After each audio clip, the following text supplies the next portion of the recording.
ये है रेटेप का न्यू लॉन्च शूज जो कि मार्केट में अभी कुछ टाइम पहले ही इंट्रोड्यूस किया गया है। इसका मॉडल नेम है RSL 1068 एंड ये जो शूज मेरे हाथ में है, अभी तक मैंने जितने भी रेटेप शूज यूज किए उनके कंपैरिजन में ये मुझे सबसे ज्यादा इंप्रेसिव लगा। हालांकि इस शूज में भी कमियां हैं बट वेट एंड कंफर्ट के पॉइंट ऑफ व्यू से इस शूज में बहुत सारी चीजें बेहतर की गई हैं। वैसे मैं सारी डिटेल आपके साथ शेयर करूंगा कि इस शूज में क्या कमियां रह गई एंड क्या चीज बेहतर की गई है, क्योंकि मैंने इसको लगभग 10 से 12 दिनों तक डेली बेसिस पे यूज किया है, हर एक कंडीशन में जो कि आप कैजुअली यूज करके करने वाले हैं। बाय द वे कुछ मेजर पॉइंट्स हैं जिनको हम इस वीडियो में कवर करेंगे, जैसे कि अगर आप डेली बेसिस पे 10 घंटे तक यूज करते हैं इस शूज को तो पैरों पर क्या इंपैक्ट पड़ेगा।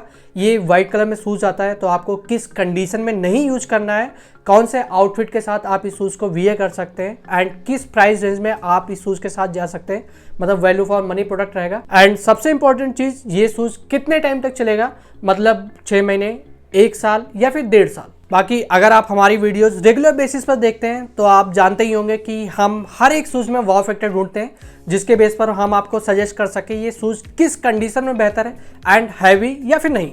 ऑलराइट, सबसे पहले इस शूज का जो अपर है वो आपको PU प्लस मिस मटेरियल के कॉम्बिनेशन में देखने को मिल जाएगा और ये जो मेस है वो डबल लेयर में आता है। कहने का मतलब ये है कि इसके लाइनिंग में भी जो मटेरियल यूज किया गया वो काफ़ी ज़्यादा सॉफ्ट है जो पैरों को सॉफ्टनेस प्रोवाइड करता है। इस चीज़ को आप हाथ से भी चेक कर सकते हैं।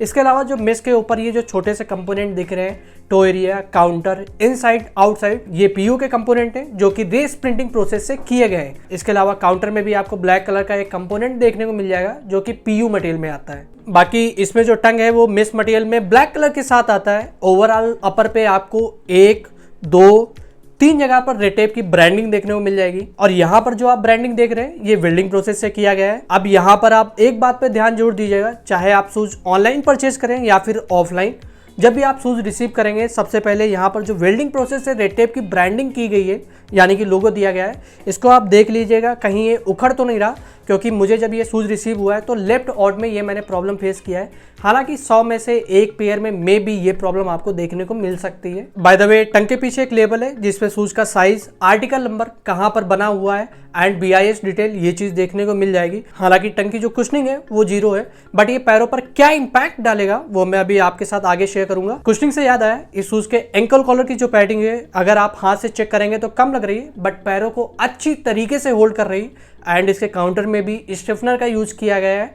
यानी कि इस शूज में भी ये चीज इंप्रूव की गई है। अब इस शूज में बचे हुए जो 2 इंपॉर्टेंट पार्ट्स हैं, सोल एंड इनसोल, उसके बारे में डिटेल शेयर कर देता हूं ताकि जल्दी से हम अपना एक्सपीरियंस आपके साथ शेयर कर सके। तो इसमें आप जो सोल देख रहे हैं वो आपको Eva plus TPR plus TPU material में देखने को मिल जाएगा। हालांकि इवा की जो क्वालिटी है उस पर मुझे थोड़ा सा डाउट है कि लंबे समय तक के लिए सपोर्टिव रहेगा या फिर नहीं। बाकी शूज की जो ग्रिप है वो आउटसोल की वजह से काफी ज्यादा बेहतर है। इसके अलावा आउटसोल में भी आपको रेड टेप की 2 जगह पे ब्रांडिंग देखने को मिलेगी एंड यहाँ पर आउटसाइड में भी रेड टेप की ब्रांडिंग है, मतलब ओवरऑल शूज में लगभग 5 से 6 जगह पर रेड टेप की ब्रांडिंग है। अब यहाँ पर इंसान डिजाइन पर फोकस करे या फिर ब्रांडिंग पे, आप बताइए। बाय द वे अभी तक मैंने जितने भी रेड टेप शूज का रिव्यू दिया है, चाहे ये वाला हो जिसका मॉडल नेम है RSL 0930 या फिर ये वाला जो कि लो एंकल स्नीकर के साथ आता है, इनके कंपैरिजन में इस शूज की जो फिनिशिंग है, ग्रिप और वेट काफी ज्यादा बेहतर किया गया है। मतलब शूज का जो वेट है ये वाला, ये लगभग आपको 600 ग्राम के आसपास देखने को मिल जाएगा जो कि स्नीकर के पॉइंट ऑफ व्यू से काफी ज्यादा अच्छा है। इतना ही नहीं, इसमें 5 से 6 mm थिकनेस का डाइकट इंसोल यूज किया गया है जो कि इवा मटेरियल के साथ आता है। दूसरी चीज, इसके सोल की जो कुशनिंग है वो काफी ज्यादा बेहतर है जिसकी वजह से ओवरऑल शूज में आपको कुशनिंग की कोई भी कमी देखने को नहीं मिलेगी। इसके अलावा इंसोल पे फैब्रिक लैमिनेट किया गया है जो स्वेट को एब्जॉर्ब करेगा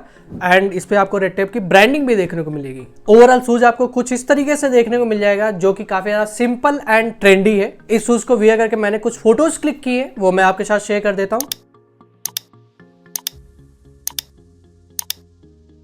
ये शूज आपको वेरियस कलर ऑप्शन में देखने को मिल जाएगा, आप अपनी पसंद के अकॉर्डिंग जा सकते हैं, लिंक आपको डिस्क्रिप्शन में मिल जाएगा। अब इस शूज को लेके मेरा एक्सपीरियंस कैसा रहा, क्योंकि मैंने इसको लगभग 10 से 12 दिनों तक यूज किया है, चाहे वो पॉजिटिव हो या फिर नेगेटिव पॉइंट्स वो मैं आपके साथ शेयर कर देता हूँ। लगभग 7 से 8 पॉइंट है। सबसे पहले इस शूज की जो फिटिंग है वो ट्रू टू साइज है, मतलब अगर आपका पैर 7 नंबर है तो 7 नंबर शूज के साथ ही जाइए, बट कंडीशन ये है कि आपका पैर नैरो होना चाहिए। वैसे सोल प्रोफाइल देखकर आपको ऐसा लग सकता है कि इसकी जो फिटिंग है वो ब्रॉड के लिए भी होगी, बट ऐसा नहीं है। दूसरी बात, अगर आपका पैर हमारी तरह 7.5 है तो ऐसी कंडीशन में आप 8 नंबर शूज के साथ जाइए, क्योंकि मैंने जब इस शूज को यूज किया है तो कुछ बेसिक प्रॉब्लम फेस की है, जैसे कि शूज के अंदर पैर का जो मूवमेंट है वो नहीं हो पाता है, जिसकी वजह से उंगलियों के इंजर्ड होने के चांसेस बढ़ जाते हैं। अब मैं आपको दूसरी कंडीशन बताता हूँ जिसपे कोई ध्यान नहीं देता है। अगर आप स्पोर्ट्स बाइक चलाते हैं जिसमें गियर वन साइड से पड़ता है, ऐसी सिचुएशन में यहाँ पर कुछ ब्लैक पैचेज आ जाएंगे जो क्लीन करने से भी नहीं हटते एंड इसकी वजह से शूज का जो ओवरऑल लुक है वो पूरी तरीके से खराब हो जाता है।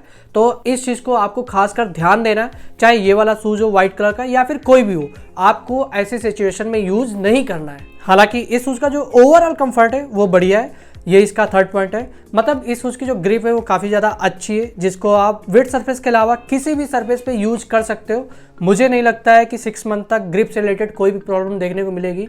इसके अलावा इस शूज की flexibility, cushioning, heel support, arch support, ये सारी चीजें काफी ज्यादा अच्छी हैं। स्टेबिलिटी भी। अब इन सारी चीजों की वजह से आप इस शूज को इजीली 7 घंटे तक यूज कर सकते हैं। बट हाँ, अगर आप इस शूज को 10 घंटे तक यूज करना चाहते हैं, वहां पर आपको मेजर प्रॉब्लम देखने को मिलेगा। लाइक पैरों में जो फ्रेशनेस है वो नहीं मिलेगी एंड थोड़ा सा थकान भी जल्दी लगेगा। उसके पीछे सिंपल रीजन ये है कि इस शूज की जो ब्रीथेबिलिटी है वो लगभग 0 है। अब मैं आपको जो फोर्थ पॉइंट बताने जा रहा हूँ, ये मेरे अकॉर्डिंग तो इंपॉर्टेंट पॉइंट है जिसपे आपको ध्यान देना चाहिए। बात यह है कि इस शूज को भी वियर करने के लिए काफी ज्यादा मशक्कत करनी पड़ती है, यानी कि लेस वगैरह ओपन करने पड़ते हैं, तभी आप इस शूज को वियर कर सकते हो।